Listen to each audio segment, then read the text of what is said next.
Hello students, good evening. So మనం prelims చేస్తున్నటువంటి current affairs series ఏవైతే ఉన్నాయో అందులో ఇది ఫోర్త్ థింగ్ అనమాట, అంటే ఫోర్త్ వీడియో. మీరు ప్రీవియస్గా కూడా ఒకసారి చెక్ చేయండి. ఏప్రిల్ 2025 నుంచి ఏప్రిల్ 2026 నుంచి మనం మళ్ళీ మే 2027 వరకు ఈ సిరీస్ని కంటిన్యూ చేయబోతున్నాము. ఇవి ఇవాళ వీడియోలో ఫస్ట్ టాపిక్ చూసుకున్నట్టయితే ఫస్ట్ వచ్చేటప్పటికి morel mushroom or Morchella mushroom. So first ఇక్కడ మనం చెప్పాల్సింది ఏంటి అంటే, రీసెంట్గా సైంటిస్ట్ ఎస్కేయుఎస్టీ కాశ్మీర్ వాళ్ళు ఈ మొరల్ మష్రూమ్ ఏదైతే ఉందో ప్రీవియస్లీ హిమాలయన్ ఫుట్ హిల్స్ అక్కడ మాత్రమే పెంచడం జరిగేది అనమాట, అంటే అక్కడ మాత్రమే అది పెరుగుతుంది. సో దాన్ని కంట్రోల్డ్ కల్టివేషన్ చేశారనమాట. ఈ మష్రూమ్ అనేది చాలా రేర్. అండ్ ఇది ఎందుకు చెప్తున్నామంటే, మష్రూమ్సే కదా అనుకోవచ్చు, బట్ స్టిల్ ఎందుకు చెప్తున్నాము అంటే ప్రీవియస్ ఇయర్ క్వశ్చన్స్ లో చూసుకున్నట్టయితే మీరు గూచి అనే మష్రూమ్ పేరు రావడం జరిగింది. JUCCA గూచి అనే వర్డ్ దేనికి సంబంధించింది అనేటటువంటి క్వశ్చన్ వచ్చిందనమాట UPSC ప్రిలిమ్స్ లో. సో అందుకోసం దీని యొక్క కాంటెక్స్ట్ అండ్ అండర్స్టాండింగ్ చాలా ఇంపార్టెంట్. కొన్ని వర్డ్స్ ఉంటాయి కదా, రేర్ వర్డ్స్. సో ఆ వర్డ్ అంటే ఏంటి అని అడిగే క్వశ్చన్స్ కూడా మనకు చాలానే వస్తాయి. సో ఫస్ట్ ఇక్కడ మొరల్ మష్రూమ్ అని కూడా అంటారనమాట. సో ఇది ఒక ఎడిబుల్ ఫంగస్, అంటే ఈ మష్రూమ్ని తింటారు. Very rare and very rare delicacy ఇది ఆ హిమాలయన్ రీజన్స్లో. ఇది మనం చూసుకున్నట్టయితే జమ్మూ కాశ్మీర్, హిమాచల్ ప్రదేశ్, ఉత్తరాఖండ్ ఈ ఏరియాస్లో మాత్రమే ఇది కల్టివేట్ చేయబడుతుంది అనమాట. సో హై ఆల్టిట్యూడ్ ఉన్న రీజన్స్, అది కూడా స్ప్రింగ్ సీజన్లో షార్ట్ టైంలో మాత్రమే ఇది పెరగడం జరుగుతుంది అండ్ వెరీ ఎక్స్పెన్సివ్ కూడా ఇది.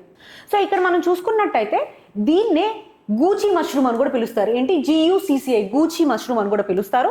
దాంతోపాటు కానాగూచి అని పిలుస్తారు, కానాగేచ్, ఛత్రి, ఇవన్నీ పేర్లు ఈ మష్రూమ్నే పిలుస్తారు అనమాట. సో చూడ్డానికి అయితే ఇది వచ్చేటప్పుడు హనీ కోమ్ లాంటి ఒక క్యాప్ లాగా స్మాల్గా ఉంటుంది అనమాట. Very high protein, high antioxidants, very టేస్టీగా ఉంటుందని చెప్పేసి అంటూ ఉంటారు. అండ్ ఇది ఎక్కడ పెరుగుతుంది అనుకున్నాం మనం, జమ్మూ కాశ్మీర్, హిమాచల్ అండ్ ఉత్తరాఖండ్. సో రీసెంట్గా ఏమైంది అంటే SKUST కాశ్మీర్ వాళ్ళు ఇది కంట్రోల్డ్ కల్టివేషన్ అనేది చేయగలిగారు అనమాట. Next, Commonwealth parliamentary association. So రీసెంట్గా కామన్వెల్త్ పార్లమెంటరీ అసోసియేషన్ ఏదైతే ఉందో CPA ఇండియా రీజన్ జోన్ 7 అనేది కంక్లూడ్ అవ్వడం జరిగిందనమాట. ఒకసారి మనం కామన్వెల్త్ పార్లమెంటరీ అసోసియేషన్ అనేది ఏంటి అనేది చూద్దాం. సో ఫస్ట్ ఆఫ్ ఆల్ దీన్ని 1911లో ఫౌండ్ చేశారనమాట. ఇంటర్ పార్లమెంటరీ ఆర్గనైజేషన్, అంటే కామన్వెల్త్ కంట్రీస్ ఉంటాయి కదా, ఆ కంట్రీస్ యొక్క ఇంటర్ పార్లమెంటరీ ఆర్గనైజేషన్ ఇది. సో పార్లమెంటరీ డెమోక్రసీని అడ్వాన్స్ చేయడం, గుడ్ గవర్నెన్స్ని అడ్వాన్స్ చేయడం దీని యొక్క మేజర్ ఆబ్జెక్టివ్. సో మొత్తం 9 రీజన్స్ ఉంటాయి ఈ కామన్వెల్త్ పార్లమెంటరీ అసోసియేషన్కి. ఒకటి వచ్చేటప్పటికి కెనడా, ఇంకోటి కరేబియన్ అండ్ అమెరికన్స్, మూడోది Africa, 4 UK, 5 India, 6 Asia, 7 south east Asia and 8th వచ్చి పసిఫిక్, 9th యూరోప్. ఈ 9 జియోగ్రఫిక్ రీజన్స్ దేనికి, ఈ కామన్వెల్త్ పార్లమెంటరీ అసోసియేషన్కి వచ్చేటప్పటికి. సో బేసిక్గా ఇక్కడ ఏం చేస్తారు అంటే, ఇలా పార్లమెంటేరియన్స్ అందరూ కలిపేసేస్తే డైలాగ్ ఉంటుంది and knowledge sharing, good governance promote చేస్తారనమాట. సో వీళ్ళు ఒక జర్నల్ పబ్లిష్ చేస్తారు ఈ కామన్వెల్త్ పార్లమెంటరీ అసోసియేషన్ వాళ్ళు. ఏంటది, ది పార్లమెంటేరియన్ జర్నల్. ఆ జర్నల్ పేరేంటి, ది పార్లమెంటేరియన్. ఎప్పుడు ఎస్టాబ్లిష్ చేయడం జరిగింది, 1911లో దీన్ని ఫౌండ్ చేయడం జరిగింది అనమాట. ఓకే, నెక్స్ట్ వచ్చేటప్పటికి ఇండియన్ కాన్స్టిట్యూషన్ రీసెంట్గా చూసుకున్నట్టయితే మనకి సింధీ లాంగ్వేజ్లోకి ఆ వర్షన్ రిలీజ్ చేయడం జరిగింది అనమాట. ఒకసారి సింధీ లాంగ్వేజ్ గురించి చూసుకున్నట్టయితే 8th షెడ్యూల్లో ఉన్నటువంటి 22 అఫీషియల్ లాంగ్వేజెస్ ఉంటాయి కదా, అందులో Sindhi is one of the language. And Sindhi language ఈ 8th షెడ్యూల్లోకి మనం 21st కాన్స్టిట్యూషన్ అమెండ్మెంట్ ద్వారా యాడ్ చేయడం జరిగింది అనమాట. సో ఇప్పుడు 8th షెడ్యూల్లో ఎన్ని లాంగ్వేజెస్ ఉన్నాయి, 22 అఫీషియల్ లాంగ్వేజెస్ అనేవి ఉన్నాయి. సో ఇండియన్ కాన్స్టిట్యూషన్ గురించి చూసుకున్నట్టయితే వన్ ఆఫ్ ద వరల్డ్లో లాంగెస్ట్ రిటర్న్ కాన్స్టిట్యూషన్ ఇది. అండ్ ఇంకొకటి, constitution committee first of all దీన్ని ఇంగ్లీష్లో రాయడం జరిగింది. ఆ తర్వాత కాన్స్టిట్యూషనల్ కమిటీ ఒక ట్రాన్స్లేషన్ కమిటీని ఫామ్ చేసింది అనమాట. ఎవరి కింద, ఘనశ్యామ్ దాస్ గుప్తా కింద. సో ఈ ఘనశ్యామ్ దాస్ గుప్తా కమిటీ కింద ఈ కాన్స్టిట్యూషన్ని హిందీలోకి ట్రాన్స్లేట్ చేయడం జరిగింది. సో హిందీ కాన్స్టిట్యూషన్ రాజేంద్ర ప్రసాద్ గారు సబ్మిట్ చేశారు. Members both Hindi and English versions ఉంటాయి కదా, వాటిని 24th January 1950లో సైన్ చేయడం జరిగింది. సో ఇది ఈ కాన్స్టిట్యూషన్ గురించి. నెక్స్ట్ చూసుకున్నట్టయితే ఎక్స్పోర్ట్ ఇన్స్పెక్షన్ కౌన్సిల్. రీసెంట్గా ఎక్స్పోర్ట్ ఇన్స్పెక్షన్ కౌన్సిల్ ఏదైతే ఉందో అది రైస్ ఎక్స్పోర్ట్ రూల్స్ని, ఇన్స్పెక్షన్ రూల్స్ని ఇచ్చిందనమాట. ఒకసారి మనం ఎక్స్పోర్ట్ ఇన్స్పెక్షన్ కౌన్సిల్ గురించి చూసుకున్నట్టయితే ఇది government of India export quality control inspection act 1963, దీని కింద export quality control and inspection act 1963 కింద దీన్ని ఎస్టాబ్లిష్ చేయడం జరిగింది under ministry of commerce and industry. So ఏదైతే ఎక్స్పోర్ట్ చేస్తున్నామో ఇండియా నుంచి వాటి యొక్క క్వాలిటీ గురించి, వాటి యొక్క ఎక్స్పోర్టేషన్ గురించి, స్టాండర్డ్స్ గురించి ఎక్స్పోర్ట్ ఇన్స్పెక్షన్ కౌన్సిల్ అనేది చెప్తూ ఉంటుంది అనమాట. సెంట్రల్ గవర్నమెంట్ కూడా ఇది అడ్వైజరీ బాడీగా ఉంటుంది. ఏ కమోడిటీస్ ఎక్స్పోర్ట్ చేస్తున్నాము, వేటికి క్వాలిటీ కంట్రోల్ చేయాలి అని చెప్పేసి. అండ్ ఇక్కడ మనం చూసుకున్నట్టు ఎక్స్పోర్ట్ ఇన్స్పెక్షన్ కౌన్సిల్ కింద 5 ఎక్స్పోర్ట్ ఇన్స్పెక్షన్ ఏజెన్సీస్ ఉంటాయి. ఎక్కడెక్కడ ఉన్నాయి ఈ ఎక్స్పోర్ట్ ఇన్స్పెక్షన్ ఏజెన్సీస్ అంటే, ఒకటి చెన్నై, రెండోది ఢిల్లీ, మూడోది కొచ్చి, నాలుగోది కోల్కతా అండ్ ఐదోది ముంబై. చెన్నై, ఢిల్లీ, కొచ్చి, కోల్కతా అండ్ ముంబై, ఈ 5 ప్లేసెస్తో మనకి ఎక్స్పోర్ట్ ఇన్స్పెక్షన్ ఏజెన్సీస్ ఉన్నాయి అన్నమాట.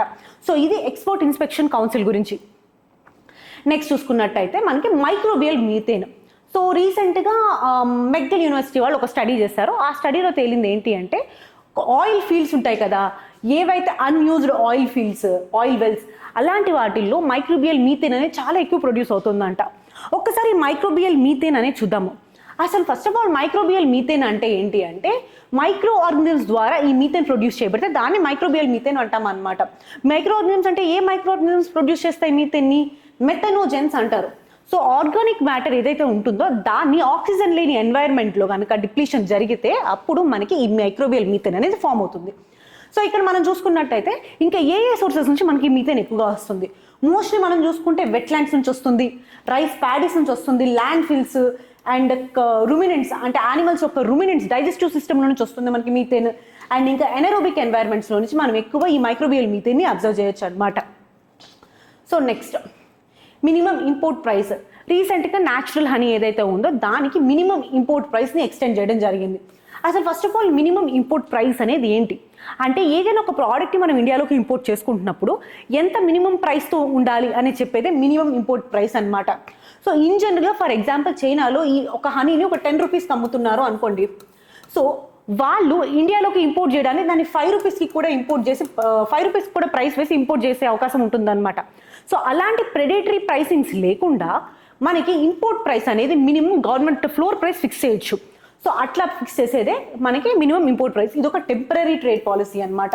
డొమెస్టిక్ ఇండస్ట్రీస్ కానీ, మన ఇండియాలో ఉన్నటువంటి ఇండస్ట్రీస్ కానీ, ఫార్మర్స్ కానీ ఇబ్బంది లేకుండా, వాళ్ళకి లాసెస్ రాకుండా ఈ మినిమం ఇంపోర్ట్ ప్రైస్ అనే దాన్ని ఫిక్స్ చేయడం జరుగుతుంది. సో దీనివల్ల ఏమవుతుందంటే డొమెస్టిక్ ఇండస్ట్రీ అండ్ ఫార్మర్స్ని ప్రొటెక్ట్ చేయగలుగుతాము. ఎవరు నోటిఫై చేస్తారు ఇది? Director general of foreign trade DGFT వాళ్ళు under foreign trade and development regulations act కింద దీన్ని నోటిఫై చేయడం జరుగుతుంది. Under which ministry? Ministry of commerce and industry. Next project cheetah. రీసెంట్గా ఒక Indian born female cheetah Kuno national పార్క్లో దాదాపు 4 టబ్స్కి బర్త్ ఇవ్వడం జరిగింది. ఈ కాంటెక్స్ట్లో మనం అసలు ప్రాజెక్ట్ చీతా గురించి చూద్దాము. సో ఇది first of all Project Cheetah 2022లో లాంచ్ చేశారనమాట. సో ఆఫ్రికన్ చీతాస్ ఏవైతే ఉంటాయో వాటిని ఇండియాలోకి ట్రాన్స్లోకేట్ చేయడం దీని యొక్క మేజర్ ఎయిమ్ అనమాట. సో అండర్ ప్రాజెక్ట్ టైగర్ యొక్క అంబ్రెల్లా కింద ఇది ఉంటుంది. And first intercontinental large carnivore translocation initiative ఇది. మనం 2022లో చూసుకున్నట్టయితే 8 చీటాస్ని మనం నమీబియా నుంచి తీసుకురావడం జరిగింది. సో ఫర్దర్గా దీన్ని కంటిన్యూ చేస్తూ తీసుకొచ్చామన్నమాట. సో ఒక్కసారి ఇంప్లిమెంటింగ్ ఏజెన్సీ ఏంటి అంటే ప్రాజెక్ట్ చీతాకి NTCA అంటే నేషనల్ టైగర్ కన్జర్వేషన్ అథారిటీ. ఈ నేషనల్ టైగర్ కన్జర్వేషన్ అథారిటీ ఏదైతే ఉంది ఇది statutory body under ministry of environment. So దీని కింద ఉన్నటువంటి యాక్ట్ ఏంటి? వైల్డ్ లైఫ్ ప్రొటెక్షన్ యాక్ట్ 1972 కింద ఈ నేషనల్ టైగర్ కన్జర్వేషన్ అథారిటీ అనేది ఒక స్టాట్యుటరీ బాడీ అనమాట. సో ఇది ప్రాజెక్ట్ చీతా గురించి. నెక్స్ట్ చూసుకున్నట్టయితే మనకి చాగోస్ ఐలాండ్స్. రీసెంట్గా ఈ UK ఈ చాగోస్ ఐలాండ్స్ని మొరేషియస్కి సీడ్ చేయకుండా US అపోజిషన్ ఇచ్చిందనమాట, సీడ్ చేయొద్దు అని చెప్పేసి. ఒకసారి చాగోస్ ఐలాండ్ చూసుకున్నట్టయితే మనకి ఇండియన్ ఓషన్లో ఉంటుంది, to the south of this India అనమాట మనం చూసుకున్నట్టయితే. అండ్ చాగోస్ ఐలాండ్లో డియాగో గ్రేషియా అనే ఒక ఐలాండ్ ఉంటుందన్నమాట. ఈ డియాగో గ్రేషియా అనే ఐలాండ్ ఏదైతే ఉందో అక్కడ UK అండ్ US యొక్క జాయింట్ మిలిటరీ బేస్ ఉంది. ఏముంది? UK అండ్ US యొక్క జాయింట్ మిలిటరీ బేస్ అనేది ఈ డియాగో గ్రేషియా ఐలాండ్లో ఉంటుందన్నమాట. సో దట్ పసిఫిక్లో, ఇండో పసిఫిక్లో ఓవరాల్గా ఆపరేషన్స్ని సపోర్ట్ చేస్తూ ఉంటుంది డియాగో గ్రేషియా ఐలాండ్ వచ్చేటప్పటికి. సో ఇక్కడ దాదాపు ఈ చాగోస్ ఐలాండ్స్లో ఎన్ని ఉంటాయి? మొత్తం దాదాపు 50+ ఐలాండ్స్ ఉంటాయి అన్నమాట. అయితే ఇది మనం చూసుకున్నట్టయితే ఈ ఐలాండ్స్ 1814 నుంచి బ్రిటిష్ టెరిటరీగా ఉన్నాయి. అండ్ ఫర్దర్గా దాన్ని సీడ్ చేయడానికి చూస్తున్నప్పుడు ఈ డియాగో గ్రేషియా వల్ల మనకి US అపోజ్ చేయడం జరిగిందనమాట. సో ఒక్కసారి లొకేషన్ చూసుకున్నట్టయితే central Indian ocean, Indian continent చూసుకుంటే దాదాపు 1600 kilometres south to the Indian subcontinent ఉంటుందన్నమాట. మోర్ దెన్ 50+ ఐలాండ్స్ ఉంటాయి. అందులో మోస్ట్ ఇంపార్టెంట్ ఐలాండ్ వచ్చి డియాగో గ్రేషియా ఐలాండ్. ఇక్కడే మనకి US అండ్ UK యొక్క స్ట్రాటజిక్ మిలిటరీ బేస్ ఉంది. సో ఇది మనకి చాగోస్ ఐలాండ్స్ గురించి ఉన్నటువంటి news. Next exercise Dustlik. ఈ ఎక్సర్సైజ్ డస్ట్ లీక్ వచ్చినప్పటికీ ఇండియా అండ్ ఉజ్బెకిస్తాన్ మధ్య జరిగేటువంటి ఎక్సర్సైజ్ అనమాట. 7th ఎడిషన్ జరుగుతుంది. ఇది యాన్యువల్ ఎక్సర్సైజ్, అంటే ఎవ్రీ ఇయర్ ఈ ఎక్సర్సైజ్ ఉంటుంది. 1 year ఇండియాలో అండ్ 1 year ఉజ్బెకిస్తాన్లో ఉంటుంది అనమాట. మేజర్గా వచ్చినప్పటికీ సెమీ మౌంటేనియస్ టెరైన్ ఆపరేషన్స్ వీళ్ళు చేస్తూ ఉంటారు ఇందులో. Next glufosinate. సో రీసెంట్గా మనం చూసుకున్నట్టయితే డైరెక్ట్ జనరల్లో ఫారెన్ ట్రేడ్ వాళ్ళు ఈ గ్లూఫోసినేట్ హెర్బిసైడ్ ఏదైతే ఉందో అండ్ దాని యొక్క సాల్ట్స్ని 6 months వరకు ఇంపోర్ట్స్ని రెస్ట్రిక్ట్ చేశారనమాట. ఇంపోర్ట్ చేయడానికి లేదు. ఫస్ట్ ఒక్కసారి చూసుకున్నట్టయితే ఈ గ్లూఫోసినేట్ ఏంటి అంటే ఇది ఒక బ్రాడ్ స్పెక్ట్రమ్ హెర్బిసైడ్. జనరల్గా వీడ్స్, క్రాప్లో వీడ్స్ ఉంటాయి కదా, వాటిని మేనేజ్ చేయడానికి హెర్బిసైడ్ వాడుతూ ఉంటారు అనమాట. గ్లయోఫాస్ఫేట్ పెస్టిసైడ్స్కి చాలా ప్రామినెంట్ ఆల్టర్నేటివ్ ఇది మనం చూసుకున్నట్టయితే. సో ఫస్ట్ ఆఫ్ ఆల్ ఏంటి అంటే ఈ గ్లూఫోసినేట్ వల్ల వచ్చే ప్రాబ్లం ఏంటి అంటే ఫస్ట్ ఆఫ్ ఆల్ గ్లూఫోసినేట్ ఇది గ్లూటమైన్ సింథసైజ్ అనే ఒక ఎంజైమ్ ఉంటుందన్నమాట. ప్లాంట్స్లో గ్లూటమైన్ సింథసైజ్ అనేటటువంటి ఒక ఎంజైమ్ ఉంటుంది. దానివల్ల నైట్రోజన్ మెటబాలిజం అనేది జరుగుతుంది. సో అది రాకుండా ఈ గ్లూఫోసినేట్ అనేటటువంటి హెర్బిసైడ్ అనేది యాడ్ చేస్తుంది అనమాట. సో దీనివల్ల ఏమవుతుంది, ఏ నైట్రోజన్ మెటబాలిజం జరగనప్పుడు అమోనియా యొక్క ఎక్యుములేషన్ పెరిగిపోతుంది ప్లాంట్లో. సో దానివల్ల వీడ్స్ ఏవైతే ఉంటాయో ర్యాపిడ్గా డిస్ట్రాయ్ అయిపోతాయి అనమాట. సో దీనివల్ల వచ్చే ప్రాబ్లం ఏంటి అంటే ఇది నాట్ ఓన్లీ ఆ వీడ్స్నే కాదు, ఆ పక్కన ఉన్నటువంటి ఆక్వాటిక్ ప్లాంట్స్ కానీ ఆక్వాటిక్ లైఫ్ కానీ అంటే నాన్ టార్గెట్ ప్లాంట్స్ అంటారు కదా, వాటిని కూడా ఎఫెక్ట్ చేస్తుంది. And water contamination and water పొల్యూషన్కి దారితీస్తుంది.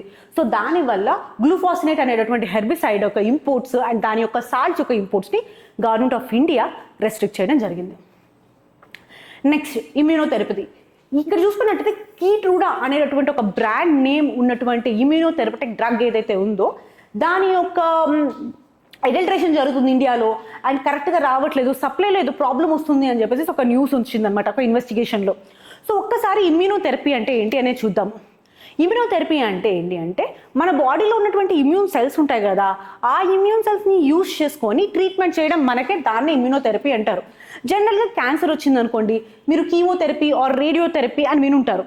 సో కీమోథెరపీ, రేడియోథెరపీ అంటే ఏంటి అంటే మనం చూసుకున్నట్టయితే ఇవి ఈ కీమోథెరపీ, రేడియోథెరపీలు ఏమవుతుందంటే కీమోథెరపీ, రేడియోథెరపీ హోల్ బాడీకి ఇస్తారు. సో దానివల్ల not only the cancer cells, మన బాడీలో ఉన్నటువంటి హెల్తీ సెల్స్ కూడా చనిపోతూ ఉంటాయి జరుగుతుంది. అండ్ దానివల్ల ఏమవుతుంది, చాలా ఎక్కువ అయినటువంటి సైడ్ ఎఫెక్ట్స్ వస్తూ ఉంటాయి. సో ఇమ్యూనోథెరపీలో ఏంటి అంటే ఇమ్యూన్ సిస్టమ్ని యూజ్ చేసుకొని ఆ క్యాన్సర్ సెల్ ఏదైతే ఉందో దాన్ని టార్గెట్ చేసి దాన్ని మాత్రమే డిస్ట్రాయ్ చేయడం జరుగుతుంది. సో దానివల్ల సైడ్ ఎఫెక్ట్స్ అనేవి చాలా వరకు తగ్గుతాయి. అండ్ నాన్ టార్గెట్ సెల్స్ ఏవైతే హెల్తీ సెల్స్ ఉంటాయో అవి చనిపోవు. సో ఇది ఇమ్యూనోథెరపీ యొక్క మేజర్ మెకానిజం. ఇక్కడ మనకి ఇమ్యూనోథెరపీలో కూడా టైప్స్ ఉంటాయి. సో ఫస్ట్ వచ్చేటప్పటికి మోనోక్లోనల్ యాంటీబాడీస్ అంటారు, రెండోది వచ్చేటప్పటికి కాట్ టీ సెల్ థెరపీ అంటారు, మూడోది వచ్చేటప్పటికి ఎంఆర్ఎన్ఏ క్యాన్సర్ వ్యాక్సిన్స్. ఒక్కసారి మోనోక్లోనల్ యాంటీబాడీస్ గురించి చూద్దాము. ఇక్కడ ఏంటి అంటే ల్యాబొరేటరీలో ఈ మోనోక్లోనల్ యాంటీబాడీస్ని తయారు చేస్తారనమాట. సో క్యాన్సర్ సెల్స్ కానీ ఇమ్యూన్ సెల్స్లో ఉన్నటువంటి స్పెసిఫిక్ టార్గెట్స్ని ఇవి ఫైండ్ అవుట్ చేసి అక్కడ అటాచ్ అవుతాయి. సో అటాచ్ అయిపోయిన తర్వాత ఏమవుతుంది అంటే సో క్యాన్సర్ సెల్స్ గ్రో అయ్యేటటువంటి సిగ్నల్స్ ఉంటాయి కదా, వాటిని ఇవి బ్లాక్ చేస్తాయి. సో దానివల్ల ఏమవుతుంది, టీ సెల్స్ ఈ క్యాన్సర్ సెల్స్ని రికగ్నైజ్ చేసేసి వాటిని అటాక్ చేయడం జరుగుతుంది అనమాట. ఇది మోనోక్లోనల్ యాంటీబాడీస్. నెక్స్ట్ వచ్చేటప్పటికి కార్ టీ సెల్ థెరపీ అంటే చిమరిక్ యాంటీజెన్ రిసెప్టర్ సెల్ థెరపీ. ఇక్కడ ఏంటి అంటే పేషెంట్ యొక్క టీ సెల్స్ని కలెక్ట్ చేస్తారు ఫస్ట్, ఆ తర్వాత ఈ టీ సెల్స్ని ఇంజనీర్ చేస్తారు అనమాట. సో ఈ టీ సెల్స్ ఇన్ఫ్యూజ్ చేసిన తర్వాత ఈ టీ సెల్స్ ద్వారా క్యాన్సర్ సెల్ని డిస్ట్రాయ్ చేయడం అనేది జరుగుతుంది. అదే కార్ టీ సెల్ థెరపీ. మూడో వచ్చేప్పటికి ఎంఆర్ఎన్ఏ క్యాన్సర్ వ్యాక్సిన్స్. ఇవేంటి అంటే ఎక్కువ క్యాన్సర్ మొత్తం తగ్గిపోయిన తరువాత మళ్ళీ రిలాక్స్ రానికుండా ఉండడానికి, మళ్ళీ తిరిగి రానికుండా ఉండడానికి వాడతారు అనమాట. ఫస్ట్ ఎంఆర్ఎన్ఏ వ్యాక్సిన్ అనేది ఇంజెక్షన్ ఇస్తారు. సో ఇప్పుడు ఏమవుతుంది, ఇంజెక్షన్ ఇచ్చిన తర్వాత ఆ వ్యాక్సిన్కి ట్యూమర్కి తగినటువంటి యాంటీజెన్స్ ప్రొడ్యూస్ అవుతాయి బాడీలో. సో అవి ఇమ్యూన్ సిస్టమ్ని యాక్టివేట్ చేస్తాయి. సో దానివల్ల మళ్ళీ క్యాన్సర్ రాకుండా, రిలాప్స్ అనేది రాకుండా, క్యాన్సర్ యొక్క రిలాప్స్ ఇది హెల్ప్ చేస్తుంది అనమాట. So these are the types of immunotherapy. ఏంటది, monoclonal antibodies, chimeric antigen receptor, CAR T cell therapy and ఇంకా ఎంఆర్ఎన్ఏ క్యాన్సర్ వ్యాక్సిన్స్. ఓవరాల్గా ఇమ్యూనోథెరపీ అంటే ఏంటి, మన బాడీలో ఉన్నటువంటి ఇమ్యూన్ సెల్స్ని తీసుకొని వాటి ద్వారా మన బాడీని రక్షించుకోవడమే ఈ ఇమ్యూనోథెరపీ యొక్క మేజర్ ఆబ్జెక్టివ్. నెక్స్ట్ చూసుకున్నట్టయితే అనుసంధాన్ నేషనల్ రీసెర్చ్ ఫౌండేషన్ వాళ్ళు రీసెంట్గా ఒక ఏఐ ప్లాట్ఫామ్ని డెవలప్ చేశారనమాట. అదే సరల్ ఏఐ. ఏంటిది, సరల్ ఏఐ, SARAA. సో బేసిక్గా దీని యొక్క మేజర్ థింగ్ ఏంటి అంటే అసలు ఎందుకు దీన్ని తీసుకొచ్చారు అంటే ఇప్పుడు సైంటిఫిక్ పబ్లిషింగ్స్ ఆర్ సైంటిఫిక్ ఆర్టికల్స్ చూసినట్టయితే చాలా డీటెయిల్డ్గా ఉంటాయి అండ్ లాంగ్వేజ్ కూడా చాలా మందికి అర్థం కాదు. సో దానికోసం ఈ సరల్ ఏఐని తీసుకొచ్చారనమాట. ఎప్పుడైతే ఈ రీసెర్చ్ పబ్లికేషన్ని ఆ ఏఐకి ఇవ్వడం జరుగుతుందో మల్టీలింగ్వల్గా ఇది కాంటెంట్ అంటే స్పెసిఫిక్గా సోషల్ మీడియాకి సంబంధించినటువంటి కాంటెంట్ కానివ్వండి, జనరేట్ చేయడానికి కావాల్సినటువంటి స్క్రిప్ట్ అనేది ఇస్తుంది అనమాట. ఫొటోస్, వీడియోస్, ఇన్ఫోగ్రాఫిక్స్ ఏవైనా ఇస్తుంది అనమాట ఇది. సో అదే ఈ సరళ్ ఏ. సో దాని ద్వారా ఏంటంటే రీసెర్చ్ ఏదైతే చేస్తుందో అది కామన్ పర్సన్ వరకు, అంటే ఆ లాంగ్వేజ్ బ్యారియర్స్ లేకుండా, ఆ పబ్లికేషన్, ఆ ఎడ్యుకేషన్ బ్యారియర్స్ లేకుండా కామన్ పీపుల్ వరకు వెళ్ళడానికి ఇది యూజ్ అవుతుంది అనమాట. సో ఒక్కసారి అనుసంధాన్ రీసెర్చ్ నేషనల్ ఫౌండేషన్ గురించి చూద్దాం. సో ఇది ఒక statutory body under ANRF act 2023 కింద దీన్ని తీసుకురావడం జరిగింది. అదే under department of science and technology. And దీని ఎయిమ్ ఏంటి అంటే రీసెర్చ్ అండ్ డెవలప్మెంట్ సైన్స్లో ఏదైతే ఉంటుందో యూనివర్సిటీస్లో కానివ్వండి ఎక్కడైనా దాన్ని ముందుకు తీసుకెళ్ళడం.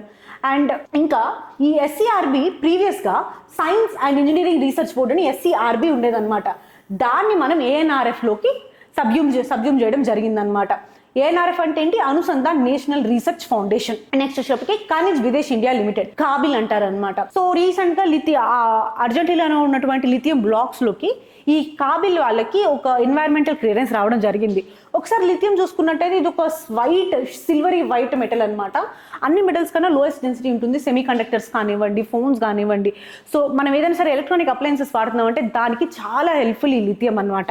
ఈవీస్ కానివ్వండి, దీని అప్లికేషన్స్ అనేవి చాలా వైడ్ రేంజింగ్ గా ఉంటాయి. సో ఈ లిథియం ఎక్కువగా ఎక్కడ దొరుకుతుంది అంటే లిథియం ట్రయాంగిల్ అంటారు సౌత్ అమెరికాలో. ఎక్కడ? Bolivia, Argentina and Chile. ఏంటది? Bolivia, Argentina and Chile. ఈ 3 కంట్రీస్ని మనకి లిథియం ట్రయాంగిల్ అంటారు.